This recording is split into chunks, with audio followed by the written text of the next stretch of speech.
Welcome to the Learning Pines YouTube. We hope this video helps. You start by confirming Unity and the Uni VRM tool are ready. Import your model into a clean scene, then make sure transforms are zeroed and scale is 1 so export math stays correct. Once done, add an animator and assign any avatar controller if you need motion. Otherwise, set a default empty controller. Make sure skinned mesh renderers and bones are present, and remove runtime-only scripts that could break serialization before moving to the export window. Next, you open the VRM export dialog and configure metadata and settings. This controls sharing and downstream behavior so fill fields accurately. Select humanoid mapping and verify bone assignments, then include blend shapes and secondary animation components like spring bones if you want physics. Once verified, choose the thumbnail and texture compression preferences to balance size and quality.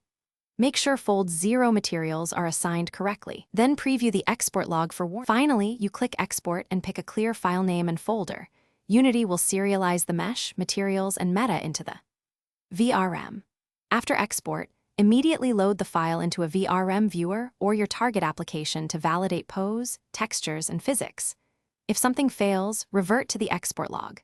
Common fixes include remapping incorrect bones, converting incompatible shaders to simple shaders, or updating Uni VRM to the matching version. If warnings persist, address them before distribution to avoid runtime bugs.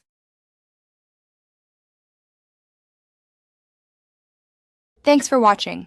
Consider subscribing if we helped you.